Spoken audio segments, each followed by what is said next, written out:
Welcome to Behind the Brief, the podcast where we go beyond the buzzwords and dive deep into the marketing strategies that actually work.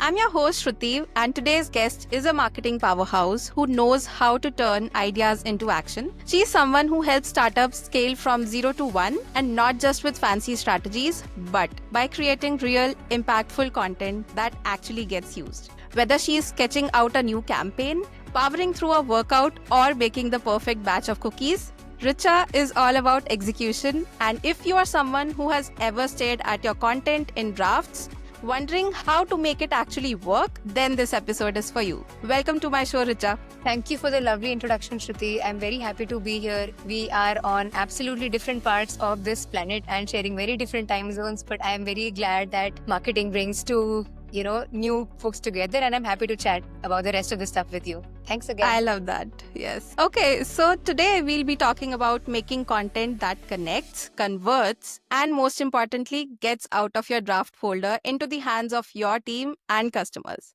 We'll dive into retention marketing, storytelling that drives action, and how to enable your sales team to sell with conviction. So, Richa, let's get right into it. Yes, let's do it. Okay, Richa, you talk a lot about content not just good, but also useful, intentional, and sharp. And that is relatable, right? Because a lot of marketers do put energy into content, but it never sees the light of day. So, why do you think that good content ends up in drafts so often? And what's the missing piece that stops it from getting shipped or used? Sure. I think this is one of the biggest pain points in marketing. It's because really you have put this very precisely that a lot of energy is channelized into creating content, but not every piece of content really, hits the spotlight, especially if it's dependent on other teams. Let's pick sales enablement content, for example. From a sales expectation point of view, this content requires a lot of content awareness, context awareness, and they really expect this to drive momentum to their stuck pipelines. One-on-one and very curated thing that they're expecting. Now, what happens where I think where the rhythm breaks between the two teams is marketing naturally approaches things from a very educational and knowledge sharing point of view, right? That's the DNA of marketing, that we want to educate people. So marketing does a great job in terms of researching, maybe like the picture perfect content in terms of grammar, language, obviously making it humorous as well. But that's even if you made the perfect piece and you celebrated toward the end of the week that it was a great deliverable, it's not the output or it's not the intention that will be fulfilled for the sales team, because what they expected was a real conversation starter. But marketing probably approached this piece of content as a task and deliverable. This thing, in my opinion, it's like there's a lack of sync sometimes where what is the expectation expected out of the content. It's probably not a blog or a traffic that is expected to rank over weeks and then start bringing in traffic over months. So there's no immediate expectation out of it. But sometimes some content are really expected to change the game for you right away. That's why sales teams really trust other marketers to come to them with their problem statement. Also, in my personal experience, I've seen this actual lack of trust happening from sales managers or sales team side, wherein they do come up with requests because that's probably how the part of organization encourages that, you should reach out to your marketing teams for content like this. But deep down somewhere, they do not have the conviction in that kind of content. Can't blame either of the teams entirely. I think it's just the natural DNA of both sales and marketing again. So how I would say that any piece of content should really see the day of light is very correct expectation setting should be happening. Like this example was around sales enablement. But even if it's thorough marketing content, that can also be attached to a lot of different outputs. For example, are we expecting conversions? Do we want to improve our, let's say, trial to conversion ratio? What is the KPI that we are tracking? I think as long as there is missing clarity with why the content is being created, it will just probably end up as a pretty PDF. Eventually, it'll stay in drafts, is what my understanding. Yeah, absolutely. And it has always been like that. Half of it has always never been able to make it to the teams that would really use it or would actually benefit from the content. You cannot keep creating content and pray that it will be actionable to any team.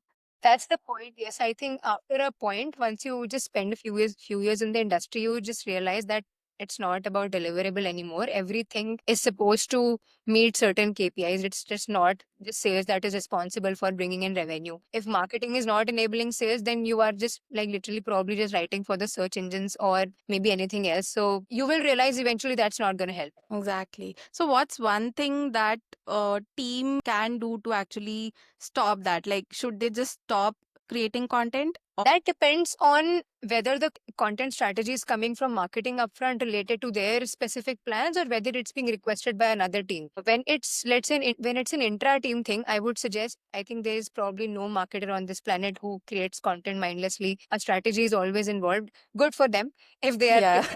with the typical strategy path. But when it's probably coming in from the sales or let's say after sales success team, marketing should really feel glad that first of all, these revenue and customer facing teams are really entrusting you with reaching out to so much stuff. Besides, after the whole, just stepping out of the aura, you really need to sit down and drill down on certain KPIs as to what led you to the need for this content right now. It's marketing's job to assess whether at what stage of the funnel this content is reflecting. Again, coming from the sales or let's say after sales, content supposed to fulfill more of a retention purpose or even if it's an upsell purpose. There's a thin line between retention and upsell also, or whether they're preventing churn or whether we are curbing churn, what's happening. So eventually you need clarity on the exact problem statement and accordingly you need to define your content use cases and you would be in a very good spot if your teams are receptive to your feedback, which may bypass what they requested in the first place. But that's how I see it happening. Clear, basically communication saves the day. Yeah, any day I feel. Yeah. Okay, hold on to that thought, Richa. And everybody says storytelling matters, but in B2Bs, especially SaaS, stories have to convert and they can't just sound good. So, what do you think makes storytelling actually work in B2B context? Do you have any frameworks or cues you use to make a story that drives action? That's a very interesting point. And as we know that storytelling is trending in B2B, I think it has now surpassed beyond the traditional B2C or the D2C category wherein just you had to hook users, but that's the case in B2B as well. I think it's happening for good because let's just agree, I'm a marketer, I'm telling you B2B content can be very boring at a point, even from a drafting point of view, even from a consumption point of view. It highly depends on the industries, but it's business talks at the end. One can get saturated with it. So I'm glad the storytelling angle is now being really actively justified in the B2B space. One thing I would like to admittedly, any content in B2B is really not created without a motive. Now that motive could be short term, that motive could be long term. In terms of short term, it could be like maybe a LinkedIn post which wherein you probably just track your next few hours of engagement, what is the kind of reach or if it created some buzz. Or it could be a slightly mid or a long term goal that, see, eventually I want to attract users. That is the ultimate goal. We want to attract users. Now, whatever could be the approach, that's a different thing. But I'm seeing storytelling as an anchor being imbibed in all forms of content, not just let's say LinkedIn posts or blogs starting with a very catchy phrases or something. This storytelling is now being used across all formats, whether it's a PDF guide, even if it's a video tutorial. How to put some structure to it? So to put a structure to content with accompanied with storytelling, here's how I like to frame it point by point. And this follows in syntax because we have to respect the general etiquettes also of content. So this is a universal truth in my understanding with regardless of the content format, you have to start with a hook. Again, whether it's a LinkedIn post, whether it's the first line of a blog, you know that it's just you probably have just a few seconds and it's the first two lines that have to hook the attention. So I usually prefer to start with something very relatable and catchy, but that does not imply that you have to be very fancy or just sound very alienated just for the sake of grabbing attention. I absolutely do not encourage deliberately crafting very scandalizing statements. But even without any of those malpractices, I think you can create certain hooks. Most of these hooks, I would say, are relatable when you talk from a first person point of view, or let's say, I screwed up my content system because I used to do this and I was not corrected at the right point. Why I'm talking about the I factor is because in marketing, we generally do talk about that, make the content about you, the other person. But it's really important to at least start from the I part. Why? It brings me to my second point is because storytelling by default implies to the user that this person has been through the process. So they would slightly feel covered up. that, okay, this person is now stating something, they have been in that shoes. If this person is talking about how I goofed up my first podcast, how I was not able to resolve that glitch in, let's say, my email marketing sequence or stuff. So this person has been through all of that turmoil. So either I'm going to leave with the takeaway, or at least I'm not going to make a blunder like this person has done. So for me personally, it's the I factor which enables me to want to read more, because the person is sharing something that they have been through, and then eventually the content becomes about you. Point number 3, again, I think storytelling is incomplete without analogies or examples, and I personally like that thing, because more than examples, analogies kind of add spark to your content. I was actually going through the chat history and the chat behavior of a lot of people. Interestingly, if someone is searching or learning about a new topic, let's say that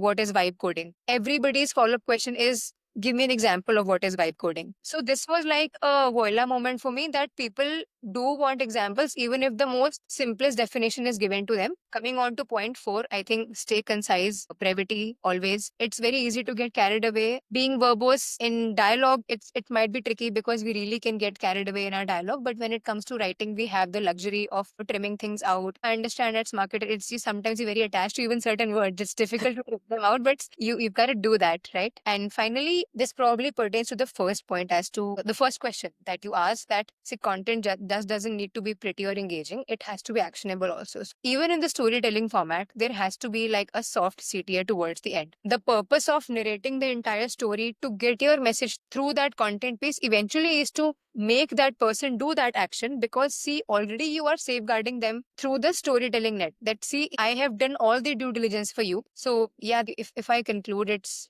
just start with something very relatable that's more focused. Then you pivot to you focused content, which is just natural. Add analogies, examples as much as possible. Be concise. Stop being verbose. And finally, just make very soft CTAs instead of sounding very, pitch loud. Yep.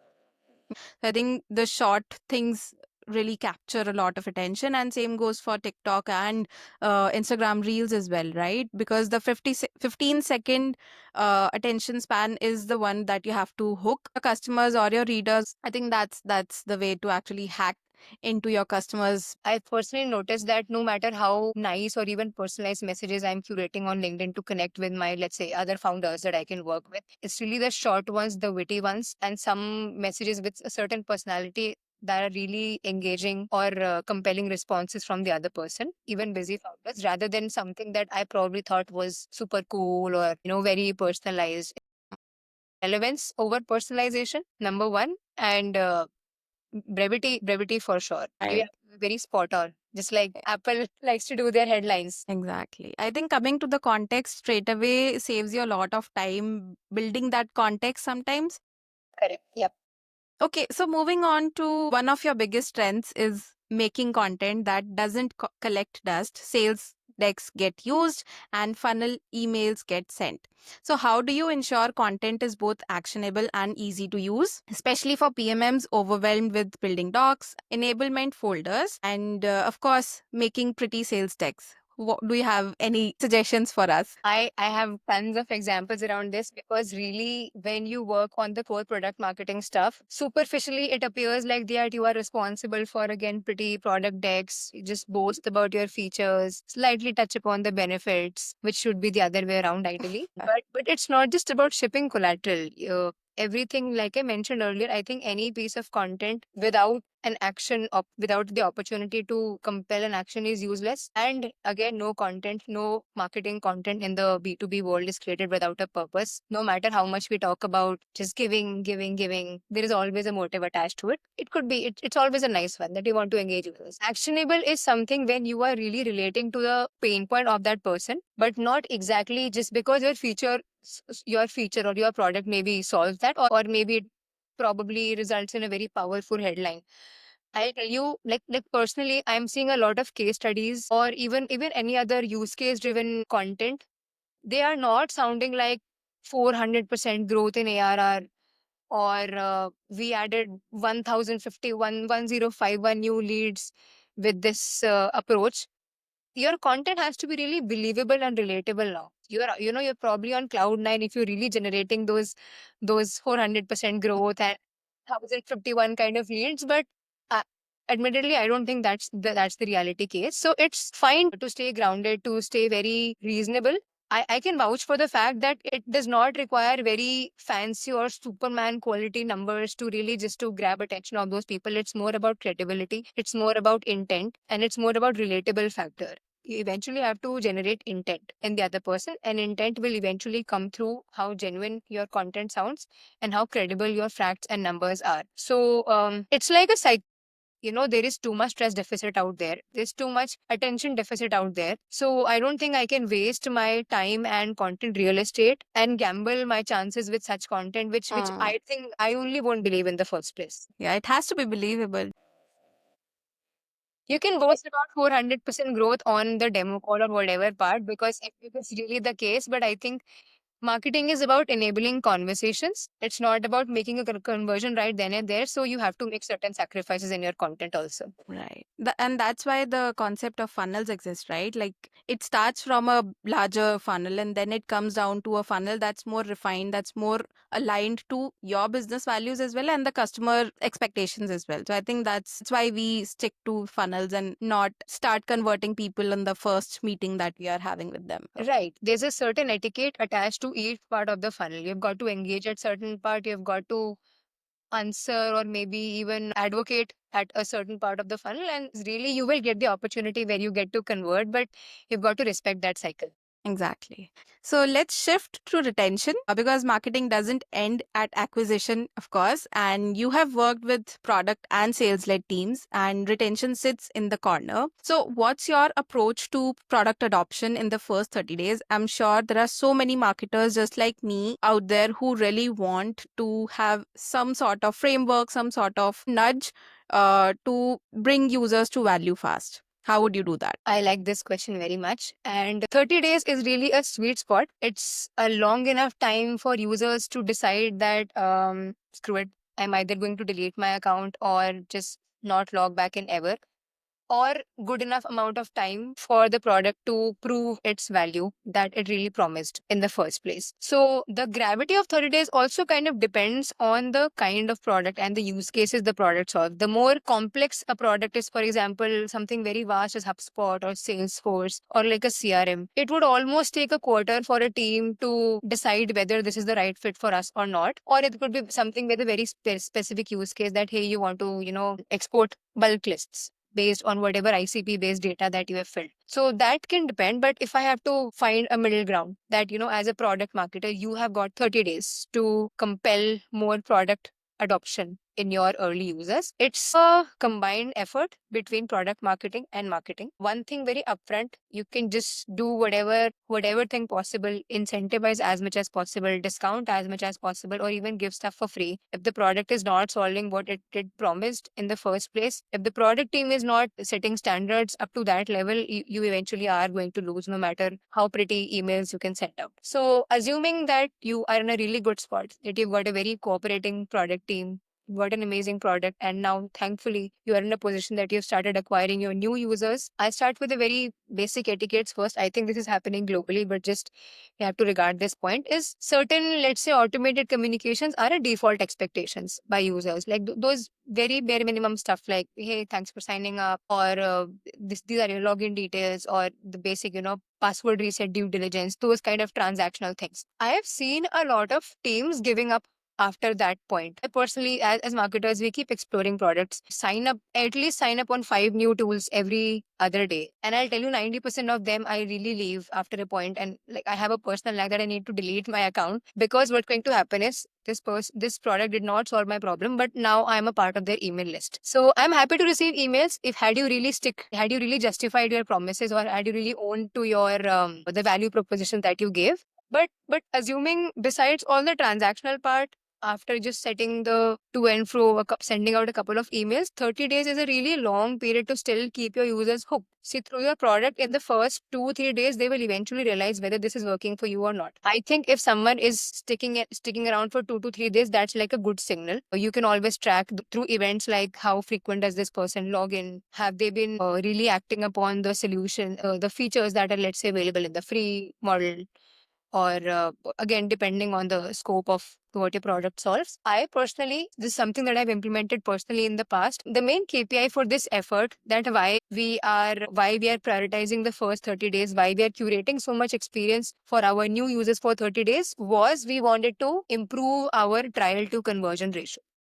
A lot of users were signing up for the freemium model because massive value was being provided. It was a data provider solution. A lot of free data was accessible to users, but they were eventually not converting for the paid plans. So how I personally curated it was that besides the transactional part, besides even sending out marketing material like, hey, these are our really cool product videos, you should check out our video tutorials, or these are some really interesting case studies, you should check them out. That's really good to have content. I would say must have content you would send out, but I as a consumer have skipped this content also. No matter how amazing case studies or how nice lighting or very really professional or let's say very naturally organic video tutorials one might have published, but I being a marketer who creates content like this, I have also skipped or passed on content like this because this first did not solve my immediate problem. Second, it did not nudge me to the extent that would make me want to log back in to the product again and again. My main focus is that the person should not detach from the product. It should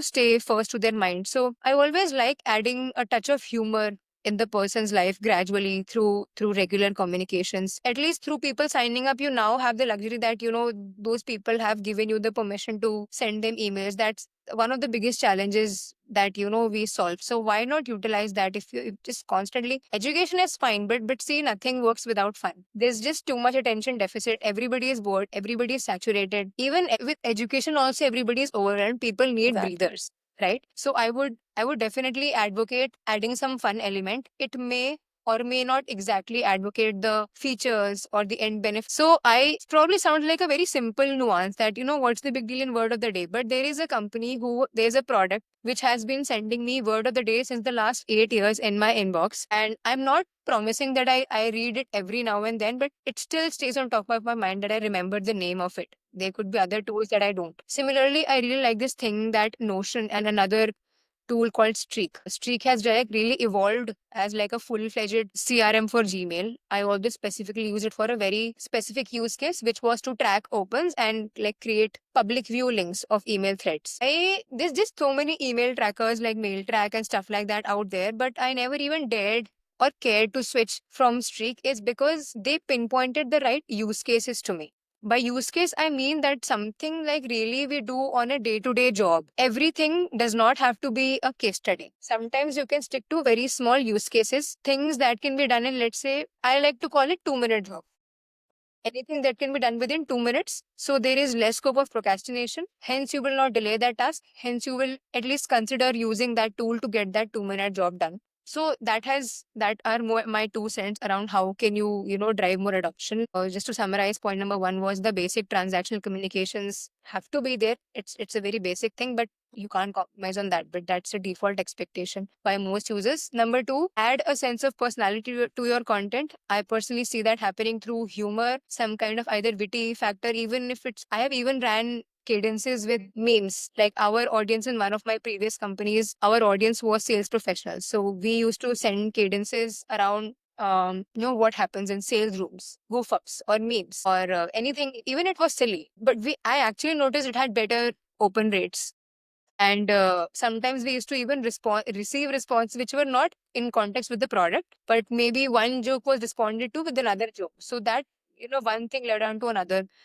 Point number three, use cases. Use cases is, I think, the hidden weapon for any marketing or a product team. That if you can really explain that this very small thing you can do with this product, like I started using Streak with just mail tracking, but it just told me that did you know you can create public links of email threads so that you don't have to forward your emails every time when you share your email conversation with someone. This use case really struck with me that okay, this is also possible. I never thought use cases like these are possible. So yeah, that would be my way of encouraging adoption. So just go all out. You need not be shy, and humor doesn't hurt.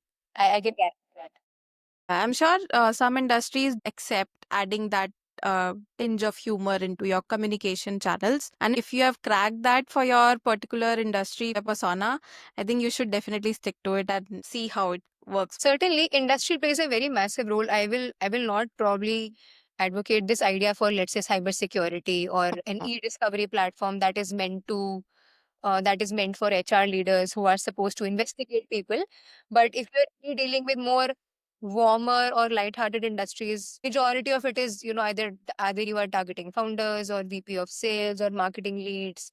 In that case, I think you do have the playground Liberty to actually play you around. do Yeah, have the playground to be creative. So just do that, man. Don't shy away absolutely. from sending you. Yeah, thank you. Yeah, I think that was really helpful. And I want to move on to our last question of the day. I know we have talked a lot about what you should be doing, but what's your, if nothing is working, then just do this and try seeing the content or attention strategy from scratch. What would you suggest? I love this question. And honestly, as marketers, we fall on this spot quite often that some days we feel whatever is supposed to do, because marketing takes time to reflect efforts. But now there's no massive request is coming in or no major campaign is coming up. Maybe you're at a breather today. Good for you. So if nothing works, I would just say, first thing, don't start crafting a product deck, for heaven's sake. I start with a what not to do. So don't start working on a PPT for the sake of it because you think that you have bandwidth to channelize on something else. What you could really do is, I'm an advocate, just like this thing that I mentioned in the very last point, is use cases. Use cases are the biggest conversion points. Use cases can be fun. Use cases can be crisp. They can be very concise. They can be very to the point. You can portray them with creativity. Analogies and examples are a great way to represent your use cases. And what's better, and I don't think there's any other more actionable nature of any content except use cases. It's a very sharp way to communicate your features into benefits. We are always in a dilemma that how do we talk more about the pain points or the benefits and not masquerade everything as our features. It's more about the users. So use case, I think, really does that beautifully. It talks about your feature capability also, and it proves the end output or the outcome also that you can get out of it. So if nothing else works, just start working on your product use cases. Even the simplest or the most complex products, a lot of them can really resolve different use cases. And these are really good brainstorming sessions with the product team, I would say. But trust me, your